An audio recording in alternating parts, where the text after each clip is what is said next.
Hello and welcome to the July 20th World Watercolor Month tutorial. The prompt for today is kitchen, and so we're starting with just paper and a ruler. You're going to want a ruler of any kind, and we're going to do a quick sketch. We're not going to paint a whole kitchen, but just a sink area of a very vintage feel, so kind of like Grandma's kitchen. I'm going to grab a pencil. You're going to want a pencil and a kneaded eraser and a ruler for this part. So if you need to go gather those supplies, put the video on pause and grab those things.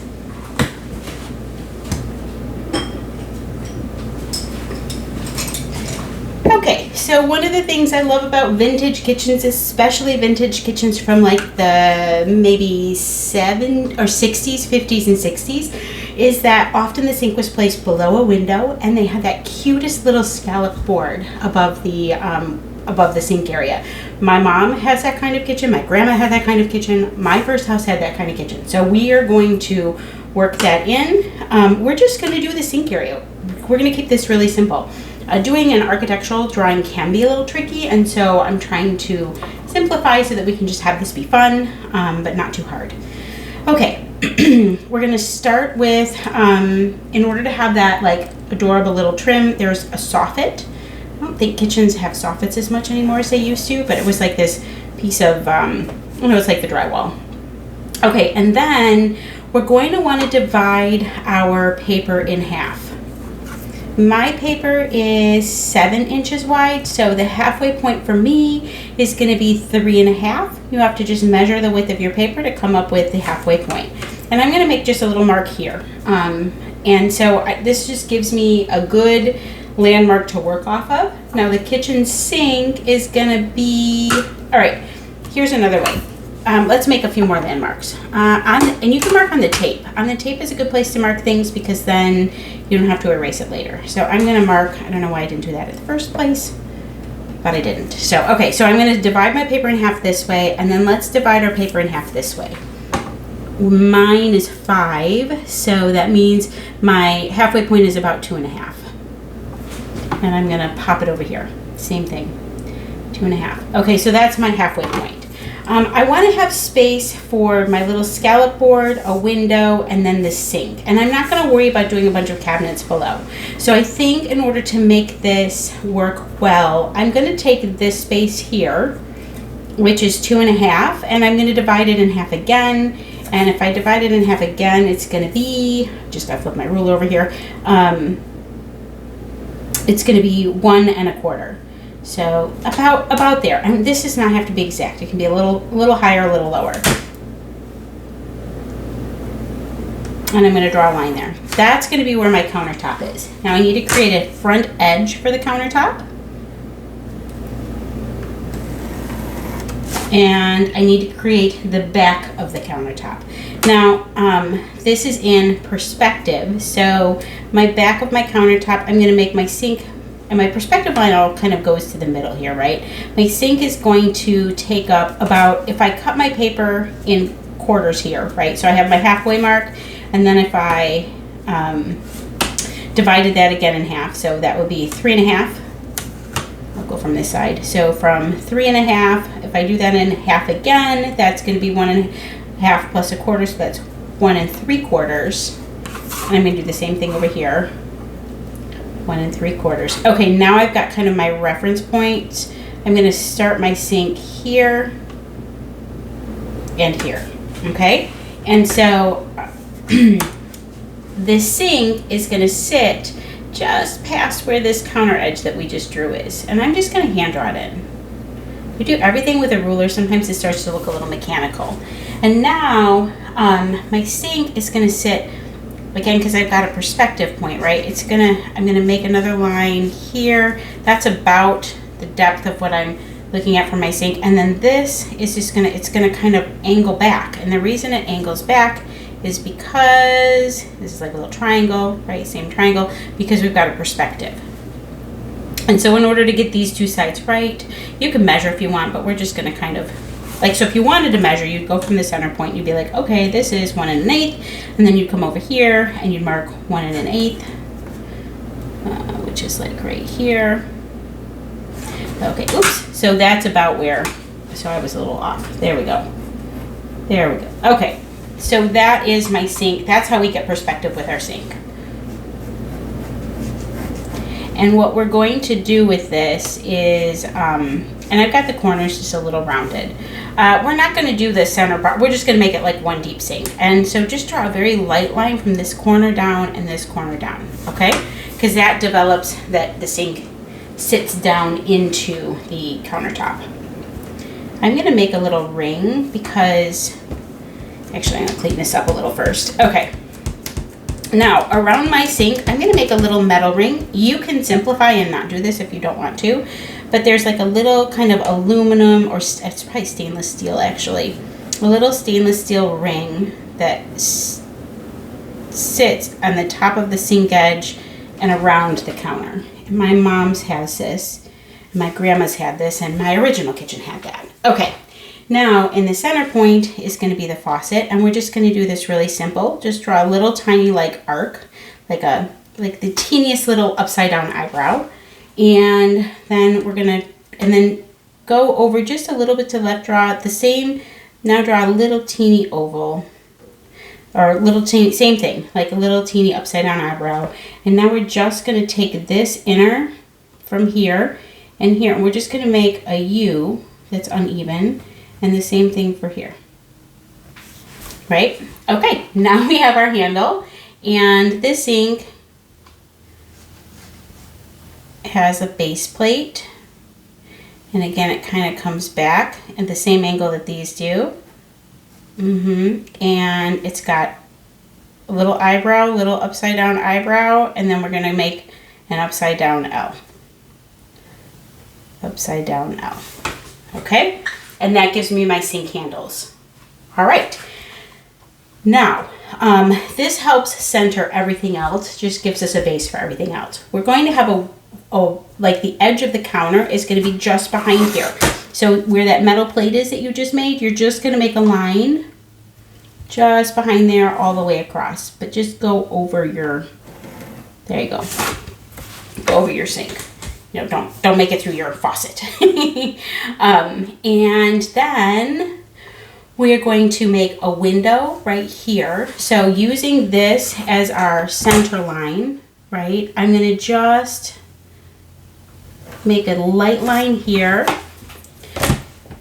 This is my kind of my guiding line for my top of my cabinets, right, around my sink. So I'm going to leave a little space here, and I'm just going to go out. I want my window, it's not going to be a huge window, so I'm just going to go out just a little bit. I'm going to go the same direction on, or the same distance on each. So I'm going 1.5 and 1.5. This is going to be different depending on the size of paper you're working on.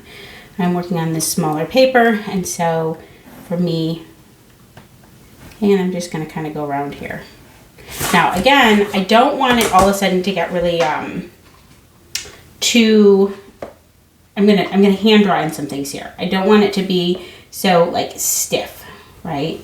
Okay, and so now we're gonna make an inner square from the, or rectangle I should say, because they're not perfect squares, but from this space here. And these are these cute little windows that just open up here. People didn't, in vintage houses, they didn't use windows often quite as big as we use now, especially if it was built in like the 50s. All right, and then I'm just gonna add a little little kind of rectangle there to indicate that there's an opener, okay? And I can neaten this up a little bit. But again, we're making this, it's okay that it's not perfect. I do want to add a little bit of like dimension to these windows, so I'm just gonna add a few lines here where the trim would be, and up here as well. They're just going to go across. This is just going to give them a bit more dimension. Okay, that's good. Now, on either side of our windows, we are going to make our cabinet and then our little scallop piece. And so I think I'm going to need to work up from here, from where my line is here, because my windows are a little high. Okay, so this line here, we're just going to bring it up by another like 1/4 inch. Okay, there we go. And then on either side, I'm going to come in about the same on each side. So let's see, I'm coming in like 1 3/4. This is where my cabinets are going to start. So I'm going to go like this, just kind of not fully to the base of the window because we need a little space. See, I'm kind of working this out as we go. Okay, so, and again, 1 3/4. I'm just going to make a line here. Now, like in between where I have my window here, that's what I'm going to use as my guide. And I'm going to make a line here and here. Those are my bottom cabinets. I'm going to have to do a little erasing.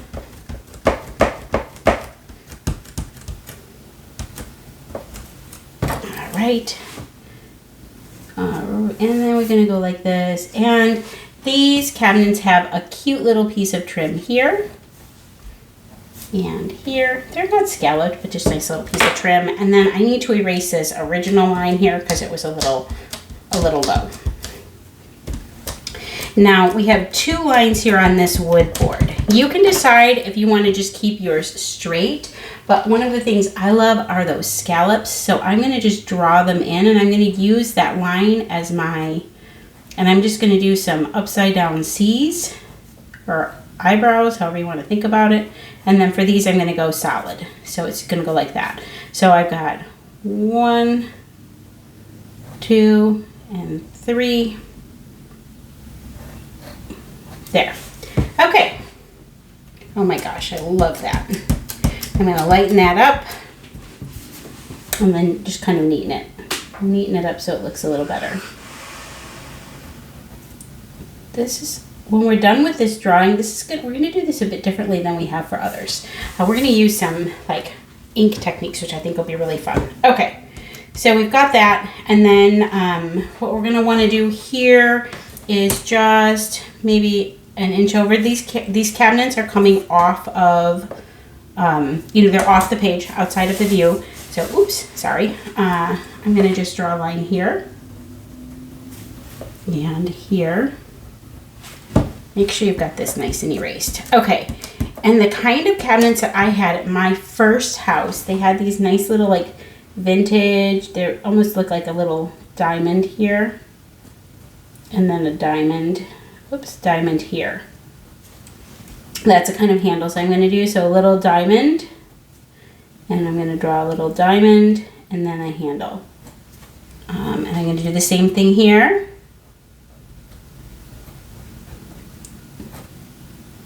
And this is just going to be very illustrative, so you just get it in approximately. You don't have to worry about perfection. Now the other thing is that the cabinets that I had in my first house, they had like these stripes in them. They have like grooves, right? Like this. So I'm going to add those.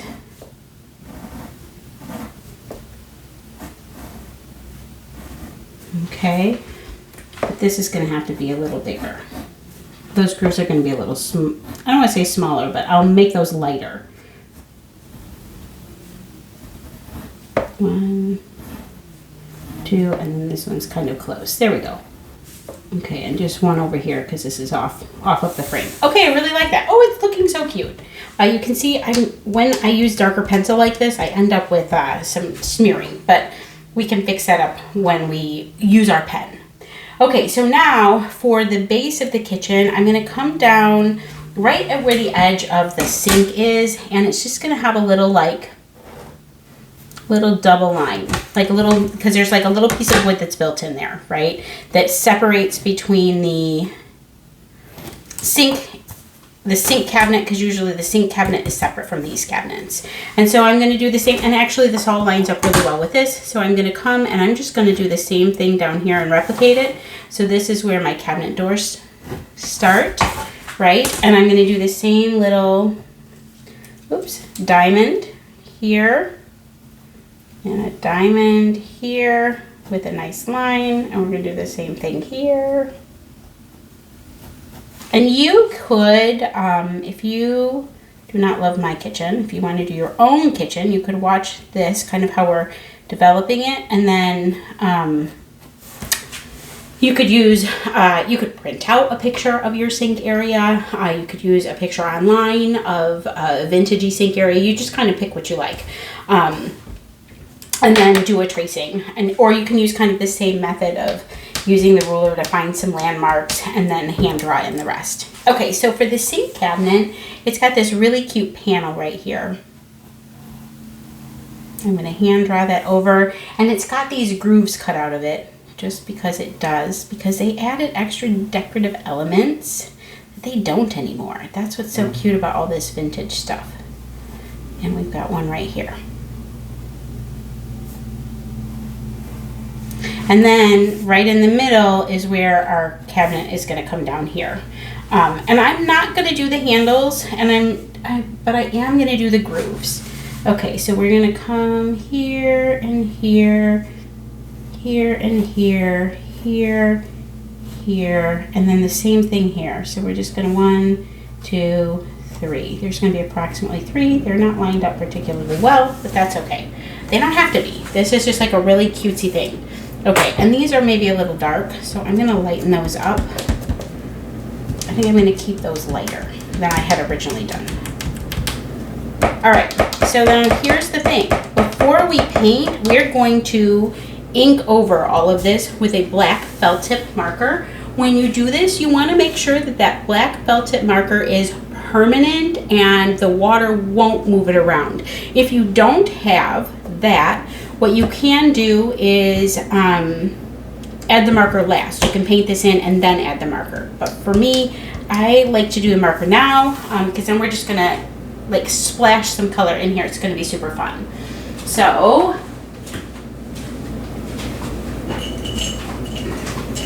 these are my selections. I have this Pigma Micron, or Micron, I think it's called Pigma Micron. Anyway, these work really well. They are archival quality and they are absolutely permanent. And so I'm going to do everything by hand. I'm not going to use a ruler because I don't want this to be perfect. So I'm just going to come in, oops, you know what? this one is, I want to use something that is a little thicker. There we go. Okay. Okay, and I'm just going to come along and by hand and just outline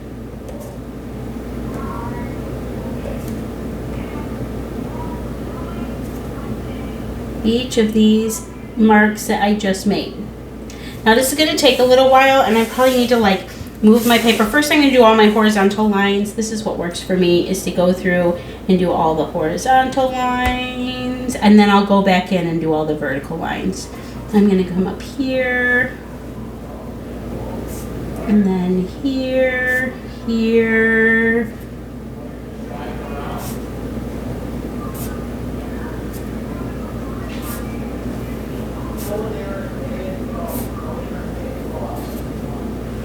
there we go.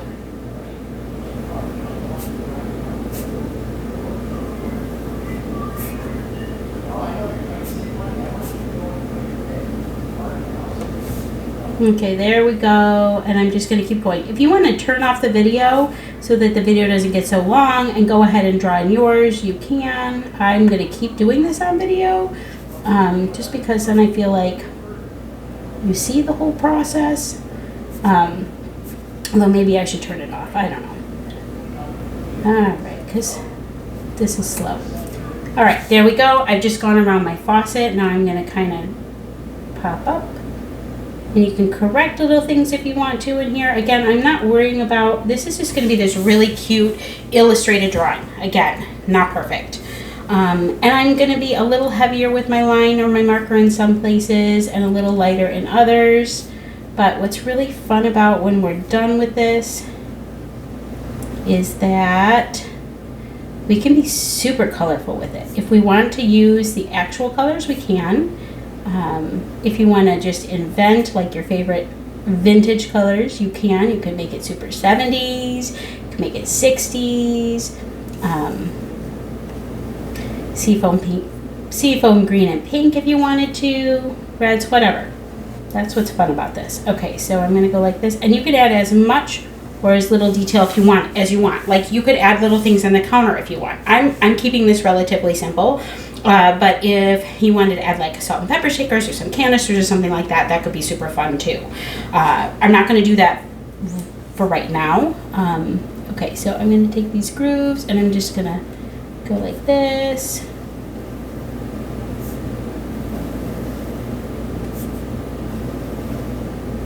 There we go. And we're going to make this final lines. Okay, now what I'm going to do is flip my paper sideways and I'm going to work on these vertical lines. I think I'm going to put it on pause because I don't know that like you want to see me do all of that. So I'm going to pause the video, finish making all of these lines, tracing over my pencil with this Pigma Micron, and then we'll start painting.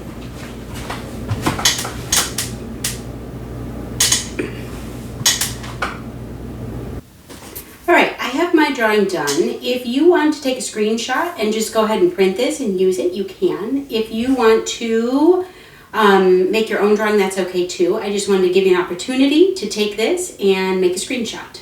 So now we're going to start painting. I'm going to pause the video, get us set up for painting, and let's lay in some color.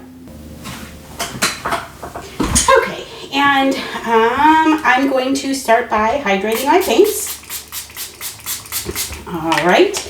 And for this, I'm going to use, I got my swatch card, and my kitchen is going to be this lovely yellowy gold color and blue. And I think I'm probably going to use this blue here, 23, which is a cobalt blue.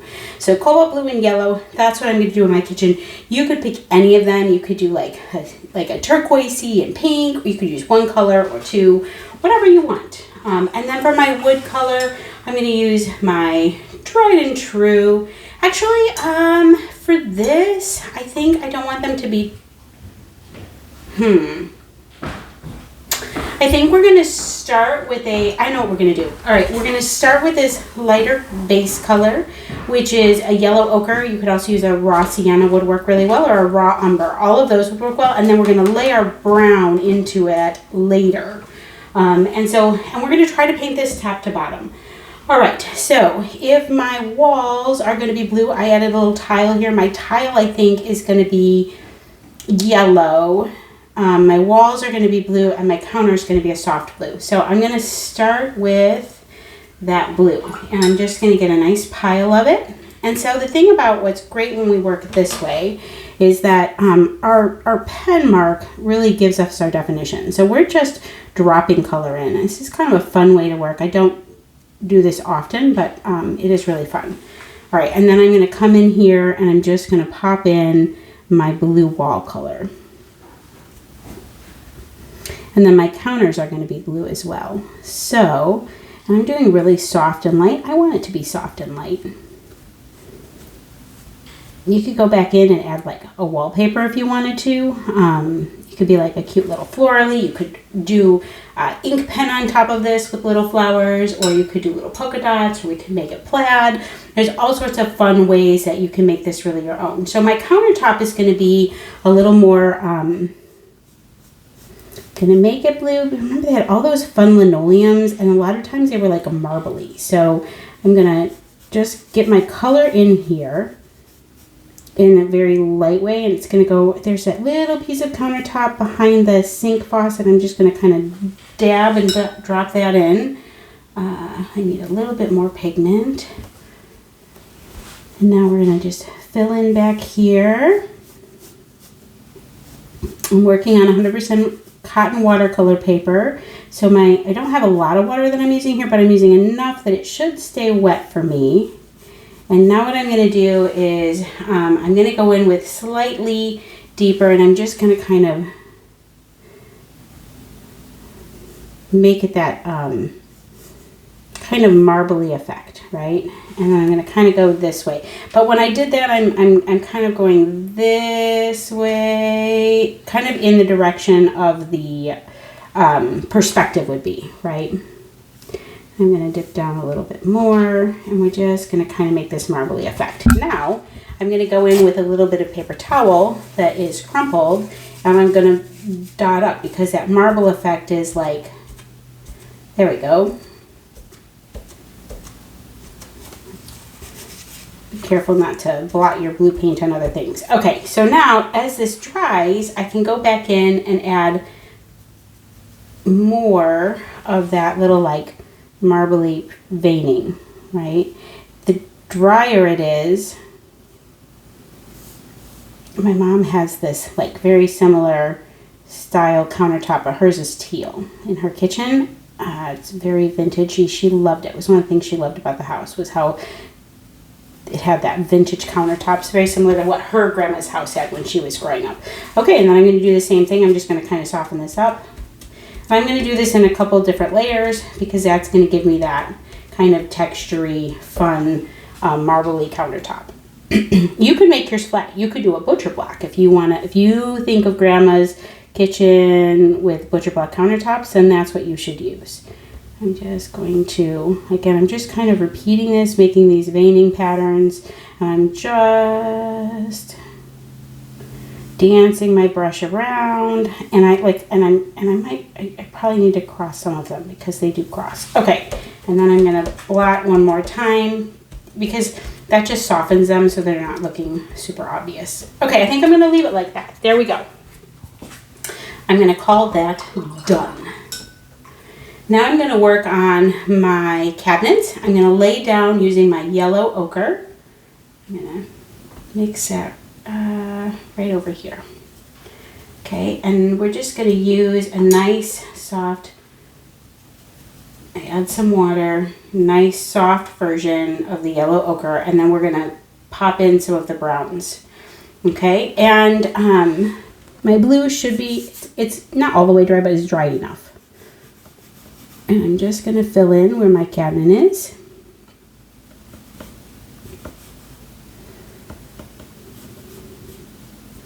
Actually, I think I'm going to use this same color for my tiles because then the undertone of my cabinet is going to match the, my window's going to stay white. The undertone of my cabinet then is going to match my tiles, and I think that's going to look nice.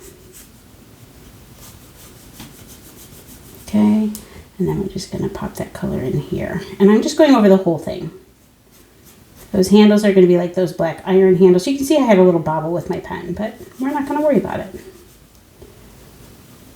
All right, and now I'm going to do down here, but I'm going to skip that little right here, that metal piece. I'm not going to paint over that because I want that to be silver. Okay, and let's just fill this all in. We're just going to go quick. Because while this is still, actually, no. Okay. I'm going to, I think, work on the inside of the sink. So I'm kind of bouncing around and laying color in to areas that don't touch each other. If we want to do a little sky outside, I'm going to add a little bit of this like lovely turquoisey color because we're going to have a bright, beautiful blue sky. That's like that kind of perfect sunshiny day. And so I'm just going to kind of start that at the top. I'm not going to paint it in solid. I'm just going to kind of come around. We're just giving the illusion. And then let's add some lovely green. This is a really bright green that I have in this palette, so I'm going to mix in a bit of, I'm going to tone it down with a bit of this golden color. There we go. Okay. Yellow ochre. All right, that's good. And then we're just going to kind of, ooh, that's really bright green. And so we had some lovely bushes here. Let's get a bit more of the yellow. Just going to touch that in to here so that we're not quite so bright. And I'm going to kind of bring it up here as though we had some trees and bushes on the other side of these windows. Okay. Now the sink is a white sink, but white always is reflecting a lot of colors. I'm going to use just a tiny bit of pink and blue to develop the shadowing that's going to happen here. So we've got kind of a shadow here and here, and we're just going to kind of work off of that with this, like, you can barely see it. You might not even pick it up on camera, but I'm basically just working in the smallest amount of pink in these corners to kind of give it this shadow, right? And then I'm going to put a little blue in with that pink. So when you look at white, you can usually see all sorts of, I'm just going to draw this out. And then we're just going to take a little tiny bit of the cobalt blue. It's going to be super, hardly any pigment, and we're just going to kind of drop it into on top of where the pink was. There we go. All right, that gives us some shadowing on our sink. The next thing I want to work on is the cabinets. So we're going to grab a brown color. In this case, I am using Van Dyke Brown, which is sort of like a raw sienna with some Payne's Gray mixed in. All right, and I just like that it's kind of a nice neutral brown. And I'm just going to come in and let's mix up a better pile of that. Okay, and one of the things about cabinets like this is that they have that like, now you could leave it really soft like this. This is an option, and to do just like a really kind of washed out soft picture, or you can add some more vividness to it. It's gonna be up to you. One of the things I like about these old cabinets is that they have a lot of patina to them. So there's like light and dark highlights. And so I'm gonna pull in order to give it a little bit more dimension, I'm gonna pull in some places, more of that yellow, ochre, right? And like I said, another good color would be like a raw sienna, would be good, a raw umber if you have something like that, a quinacridone gold, like a goldy yellow color. And then I'm just gonna kind of dot in some of this, there we go. It's just gonna give us some highlights so that it's not static looking. And I'm gonna do the same thing here.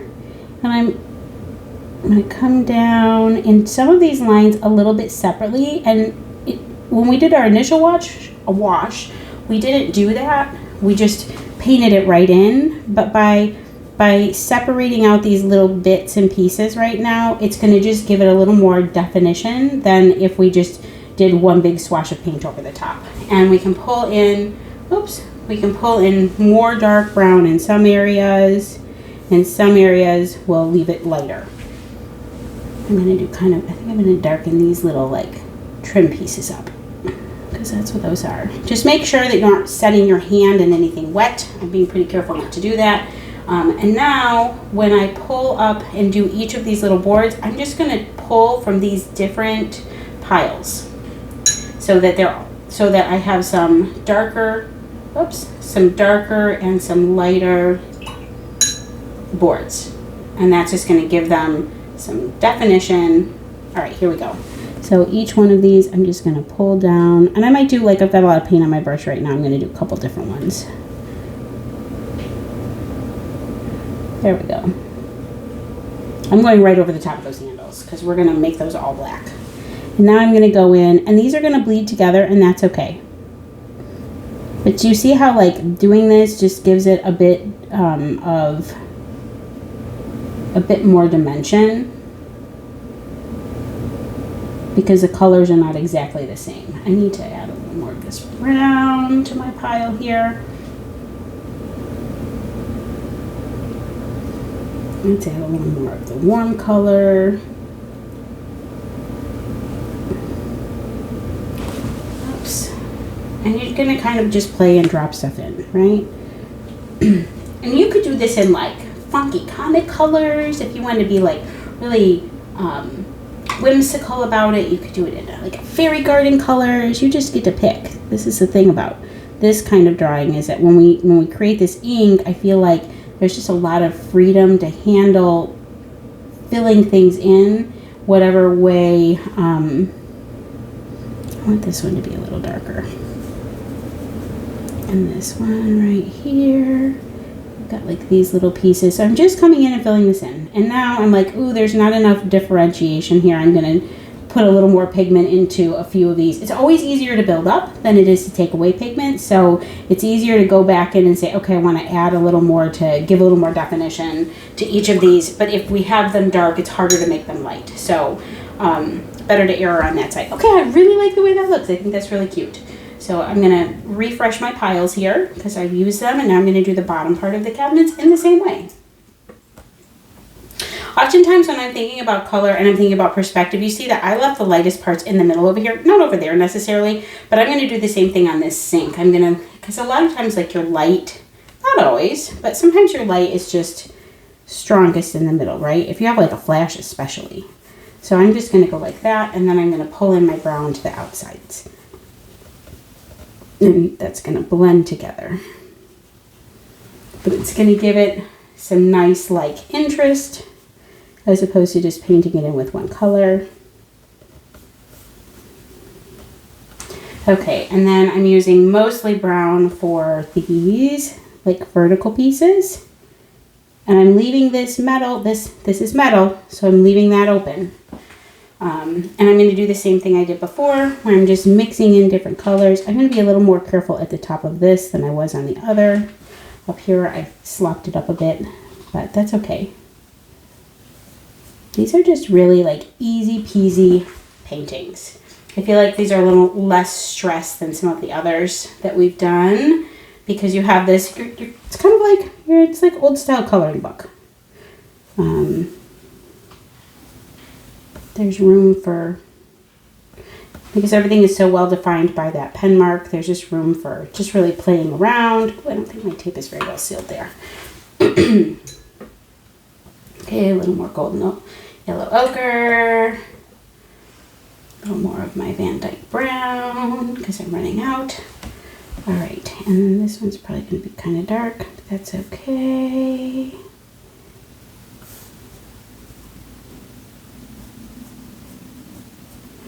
And we'll get a little more of the yellow color in for here and here. Just kind of moving it around.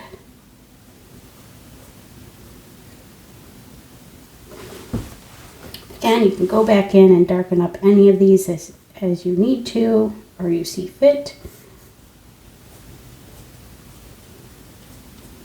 All right. I'm pretty happy with that. I like how it looks. I like how it's dried down. I like that there's some visual interest to the browns. I think I'm probably going to leave that. I might come in with my smaller brush. I think I will. And I'm just going to take that darker brown and I'm going to do it at a greater intensity. There we go. And we're just going to kind of fill in some of these like darker areas. I just want to kind of give that a little bit of a, just where the cabinet doors meet the cabinet doors are meeting the trim pieces. Just give it a little more depth and dimension. This is totally optional. You don't have to do this. You do the same thing here. This is still a little wet, so it's going to flow out a little, but that's okay. That'll look good, actually. I'm going to darken up these little grooves that are cut into the wood. Here, and do each one of those, and then down here where the cabinet meets, and here where the cabinet meets, and here. Okay, I am so happy with this. I think this is looking really cute. I think the next thing that I want to do is add, those tiles are really soft. I want to add a little brightness, so I'm going to pull a bit of a brighter yellow. Let's see, I want to make sure. I might use this. This is a little warmer. Okay, we're going to pull that. I'm not going to use it at that strength or intensity because that's really bright. There we go. I might mix in a little bit here. I'm just going to add some water to dilute that down. And we're going to go in and I'm just going to do some things on the tiles. And I'm not painting the whole tile. I'm just kind of like, yeah, working the paint around, and I'm doing some of them. And then what I'm going to do, I'm going to get my brush wet with water, and I'm just going to kind of blend those out.